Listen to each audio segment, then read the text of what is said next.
कैसे बना ड्रैकुला दुनिया का सबसे मशहूर वैम्पायर। निर्माता के दुनिया छोड़ने के 100 से अधिक वर्षों के बाद ड्रैकुला इतिहास में सबसे प्रसिद्ध वैम्पायर के रूप में जीवित है। लेकिन ये ट्रांसिल्वेनियन रईस न तो पहला काल्पनिक वैम्पायर है और न ही अपने समय का सबसे लोकप्रिय था।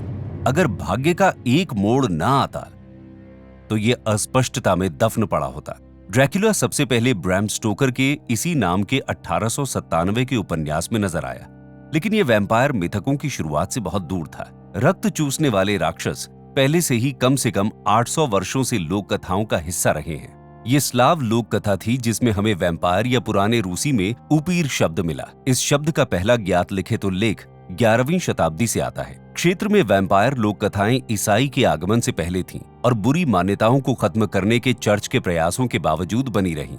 वैम्पायर की कहानियों की शुरुआत रेबीज और पेलाग्रा और अपघटन जैसी बीमारियों की गलत व्याख्या से उत्पन्न हुई है। बाद वाले मामले में शरीर में सूजन पैदा करने वाली गैसें और मुंह से खून का बहना एक लाश को ऐसा बना सकता है जैसे ये हाल ही में जीवित हो और खा रही हो। वैम्पायरों को अधिक बड़े दांतों और नाखूनों से फूला बताया गया। इसने मृतकों को उठने से रोकने के उद्देश्य से कई अनुष्ठानों को जन्म दिया, जैसे कि लहसुन या खसखस के साथ शवों को दफनाना, साथ ही उन्हें एकत्रित कर रखना, जलाना या क्षत विक्षत करना।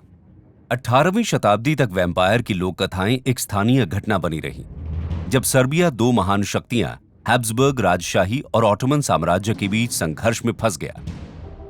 ऑस्ट्रियाई सैनिकों और सरकारी अधिकारियों ने अजीब स्थानीय दफन अनुष्ठानों को देखा और उनका दस्तावेजीकरण किया और उनकी रिपोर्ट व्यापक रूप से प्रचारित हुई।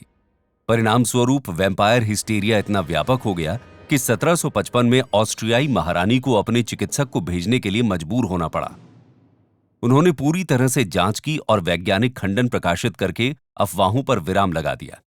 दहशत तो कम हो गई, लेकिन वैम्पायर ने पहले ही पश्चिमी यूरोप की कल्पना में जड़ें जमा ली थी। 1819 में द वैम्पायर और 1872 में जोसेफ शेरिडन ले फानू की कार्मेला जैसी दहशत तो कम हो गई, लेकिन वैम्पायर ने पहले ही पश्चिमी यूरोप की कल्पना में जड़ें जमा ली थी। 1819 में द वैम्पायर और 1872 में जोसेफ शेरिडन ले फानूज कार्मेला जैसी रचनाओं को जन्म दिया। इस पुस्तक ने ब्रैम स्टोकर नामक एक युवा आयरिश नाटक समीक्षक पर बहुत प्रभाव डाला।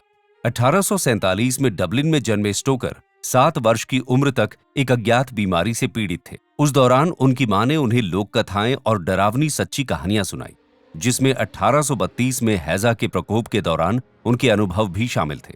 उन्होंने सामूहिक कब्रों में जिंदा दफन पीड़ितों का वर्णन किया। बाद में अपने जीवन में स्टोकर ने फैंटेसी, रोमांस, साहसिक कहानियां और 1897 में ड्रैकुला लिखना जारी रखा।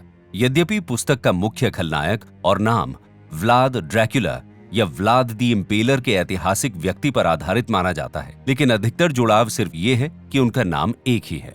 अन्य तत्व और पात्र प्रत्यक्ष और परोक्ष रूप से विक्टोरियन युग में विभिन्न कार्यों से प्रेरित थे, जैसे द मिस्टीरियस स्ट्रेंजर।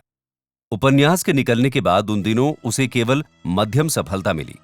ये स्टोकर का सबसे प्रसिद्ध काम भी नहीं था। इसका उल्लेख केवल 1912 के मृत्यु लेख में किया गया।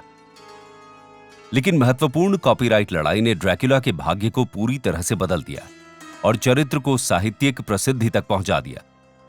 1922 में जर्मन स्टूडियो ने रॉयल्टी भुगतान के बिना उपन्यास को अब क्लासिक मूक फिल्म नोस्फेराटू में रूपांतरित किया। चरित्र के नाम और छोटे कथानक बिंदुओं में परिवर्तन के बावजूद समानताएं स्पष्ट थीं और स्टूडियो पर दिवालियेपन का मुकदमा किया गया।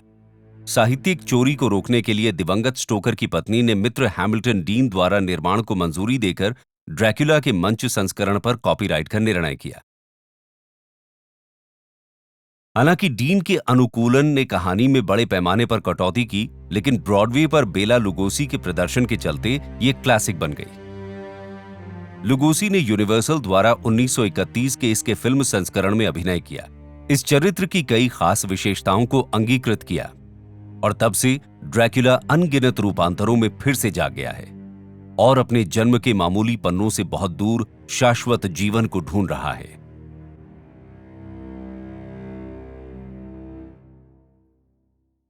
देखने के लिए धन्यवाद।